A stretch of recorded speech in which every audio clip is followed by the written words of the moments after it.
बिस्मिल्लाहिर्रहमानिर्रहीम। अस्सलामुअलैकुम नाज़रीन मोहतरम। एक बादशाह अपनी मुल्क को बड़ी अच्छी तरीके से चला रहा था। रियाया इस बादशाह से बहुत खुश थे क्योंकि वो रियाया की हकूक़ का बहुत ख्याल रखता था। बादशाह का कामयाबी का राज इसका नेक वज़ीर था जो बादशाह को हमेशा अच्छी मशवरे देता। बादशाह भी अपने वज़ीर को कदर की निगाहों से देखता था। एक दिन बादशाह के पास एक ताजिर आया जिसके पास 5 मुख्तलिफ नस्ल के घोड़े थे। बादशाह को 5 घोड़ों में से एक सियाह रंग का घोड़ा बहुत पसंद आया और जब बादशाह ने इसे पसंद कर लिया तो ताजिर ने भी इसकी तारीफ़ें शुरू कर दी कि आपने सबसे अच्छे घोड़े का इंतखाब किया है। वज़ीर को ताजिर पर शक हुआ और इसने बादशाह से इजाज़त चाही कि मुझे घोड़ी को चेक करना है। बादशाह ने वज़ीर को इजाज़त दी। जब वज़ीर ने घोड़े पर सवारी की तो वो ठीक से चल नहीं पाया। वज़ीर घोड़े से उतरा और अपने तजर्बे से कहा कि घोड़ी की कमर पर एक रसूली है। बादशाह ने जानवरों की माहिर तबीब से घोड़े को चेक करवाया तो वाकई घोड़े की कमर में रसूली थी। बादशाह की नज़रों में वज़ीर की इज्जत ज़्यादा बढ़ गई।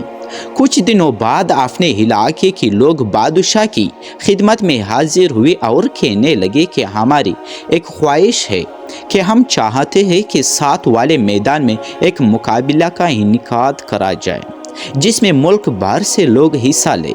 मुकाबले जीतने वाले आदमी को आप अपने हाथों से इनाम से नवाजेंगे। बादशाह को ये तजवीज़ बहुत पसंद आई। त्योहार की एक तारीख मुकर्रर की गई। इस त्योहार में दूर दराज के इलाकों से लोगों ने हिस्सा लिया। इन मुकाबलों में घुड़सवारी, कश्ती और दौड़ की मुकाबले शामिल थे। इस त्योहार की मेहमानी खुसूसी खुद बादशाह थे जिसने जीतने वाले लोगों को अपने हाथ से इनामात दिए। इस मुकाबले की कामयाब इनेकाद के बाद कुछ औरतें बादशाह की खिदमत में हाजिर हुई। उन्होंने बादशाह की खिदमत अर्ज की कि हम औरतों को भी मुकाबला देखने की इजाज़त दी जाए क्योंकि जिस दिन मुकाबला होता है इस दिन हम घर में अकेले होते हैं और कोई भी नामालूम शख्स हमें नुकसान पहुंचा सकता है। हम औरतें हैं, जिस्मानी तौर पर कमज़ोर है, हम इनका मुकाबला नहीं कर सकते। बादशाह को इन औरतों की ये तजवीज़ पसंद आई और इनको भी तेवर देखने की इजाज़त दी गई।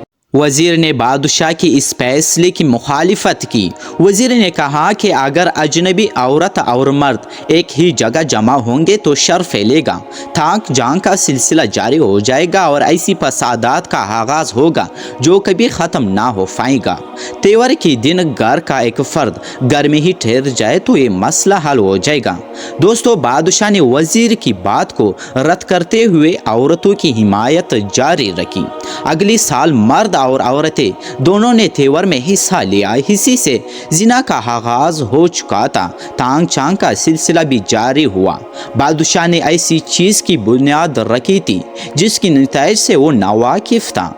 दूसरे साल भी मर्द औरतें मिलकर त्योहार में शामिल हुए। इस तरह जोड़ों में नाजायज़ ताल्लुकात कायम हो चुके थे। एक दिन त्योहार के दौरान बादशाह ने देखा कि एक औरत किसी मर्द से छुप कर मिल रही है। दोस्तों, बादशाह की दिमाग में शैतान ने ये वसवसा डाला कि औरतों और मर्दों को खुलकर एक दूसरे के साथ मिलने की इजाज़त दी जाए।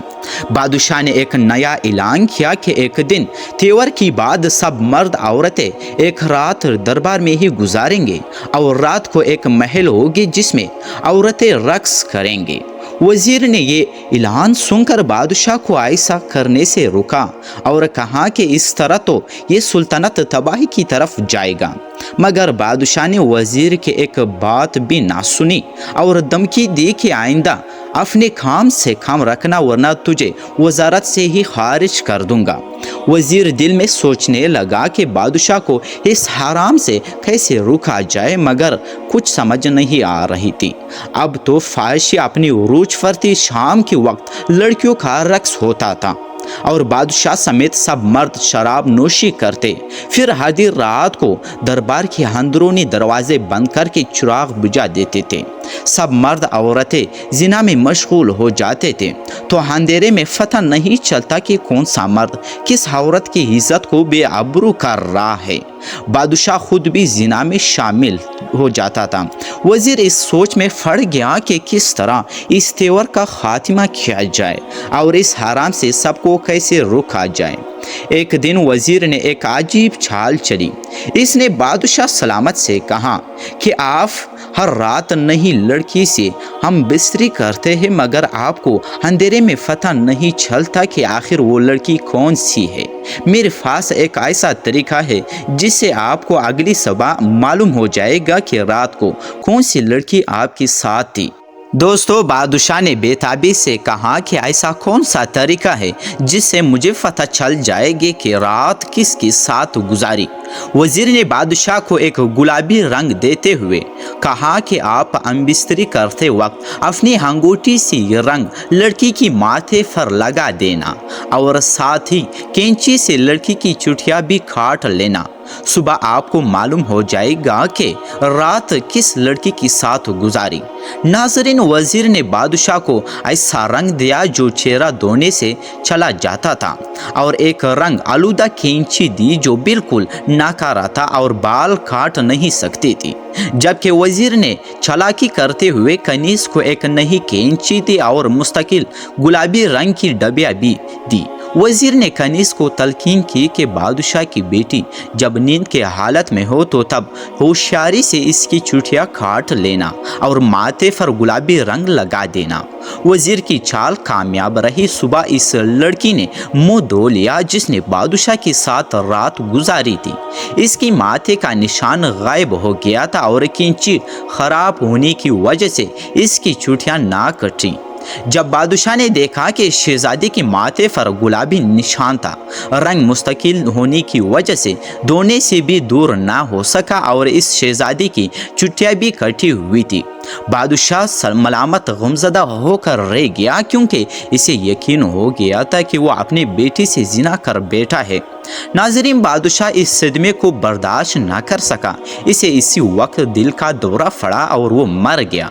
दोस्तों, बादशाह की हिलाकत के बाद वजीर ने मुल्क की कमान संभाली और इस गलीज त्यौहार का हमेशा के लिए खात्मा कर दिया।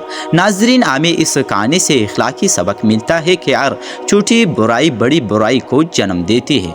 किसी भी छोटी बुराई को छोटा नहीं समझना चाहिए और हर बुराई से नफरत करनी चाहिए ताकि हम अपनी नबी पाक सल्लल्लाहु अलैहि वसल्लम की सुन्नत मुबारक की तौर तरीक़ों पर ज़िंदगी गुजारने में आसानी हो। अल्लाह पाक से दुआ है कि वो हमें ज़्यादा से ज़्यादा नेक अमाल करने की तौफीक अता फरमाए। आमीन सुम्मा आमीन। दोस्तों, उम्मीद है कि आप लोगों को बादशाह की वज़ीर की दिलचस्प वीडियो अच्छी लगी होंगी। अगर आप लोगों ने अभी तक चैनल को सब्सक्राइब नहीं किया तो चैनल को सब्सक्राइब कर और बेल नोटिफिकेशन को ऑन करके, ताकि इसी तरह तारीखी और सबक आमूज़ वीडियो की नोटिफिकेशन आप लोगों तक पहुँचती। बहुत शुक्रिया आप सब दोस्तों का।